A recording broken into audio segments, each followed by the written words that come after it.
Yes, sir. Anything to add? I think we need a more precise definition of perverted. Okay. We'll go on to the next question. You, sir.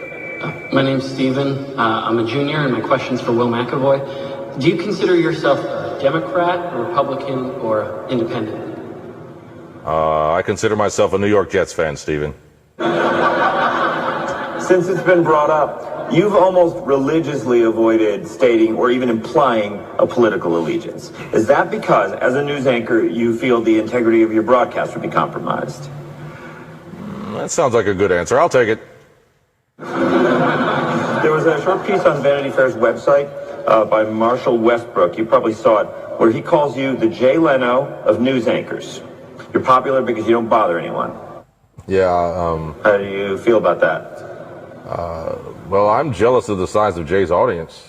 You know. Are you willing to say here tonight whether you lean right or left? I voted for candidates run by both major parties. Let's move on to the next question. Hi, my name is Jenny. I'm a sophomore, and this is for all three of you. Can you say in one sentence or less, you know what I mean? Can you say why America is the greatest country in the world? Diversity and opportunity. Lewis? Freedom and freedom. So let's keep it that way. Will? The New York Jets. No, I'm going to hold you to an answer on that. What makes America the greatest country in the world? Well, Lewis and Sharon said it, diversity, opportunity, and freedom, you know, so.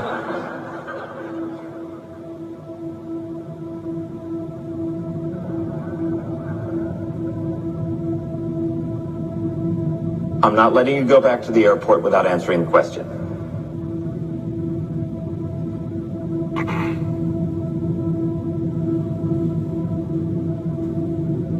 Well, well, our Constitution is a masterpiece. James Madison was a genius. The Declaration of Independence is, for me, the single greatest piece of American writing. But you don't look satisfied. One's a set of laws and the other's a declaration of war. I want a human moment from you. What about the people? Why? It's not the greatest country in the world, Professor. That's my answer. Yes. Let's talk. All right, fine. Sharon, the NEA is a loser. Yeah, it counts for a penny out of our paycheck, but he gets to hit you with it anytime he wants. It doesn't cost money, it costs votes. Do you know why people don't like liberals? Because they lose. If liberals are so fucking smart, how come they lose so goddamn always? And with a straight face, you're going to tell students that America is so star-spangled awesome that we're the only ones in the world who have freedom? Canada has freedom.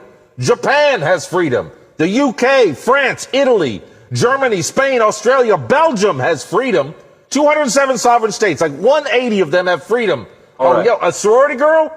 Just in case you ever accidentally wander into a voting booth one day, there are some things you should know. And one of them is, there is absolutely no evidence to support the statement that we're the greatest country in the world. We're 7th in literacy, 27th in math, 22nd in science. We have 178th in infant mortality. We are 3rd in medium household income, number 4 in labor force, and number 4 in exports.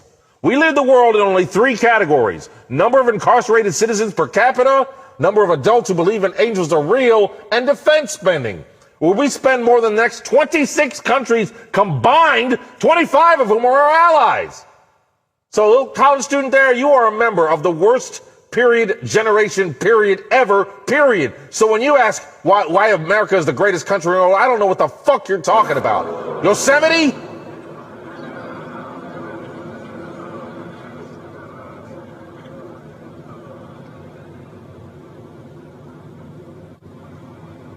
We sure used to be. We stood up for what was right. We fought for moral reasons. We passed laws, struck down laws for moral reasons. We waged wars on poverty, not poor people. We sacrificed. We cared about our neighbors. We put our money where our mouths were, and we never beat our chest. We built great things, made ungodly technological advances. We explored the universe. We cured diseases. We cultivated the world's greatest artists and the world's greatest economy. We reached for the stars, and we acted like men. We aspired to intelligence. We didn't belittle it. Didn't make us feel inferior. We didn't identify ourselves by who we voted for in the last election, and we didn't scare so easily. We were informed by great men who were revered. The first step in any problem is recognizing there is a problem. America is not the greatest country in the world anymore. Enough?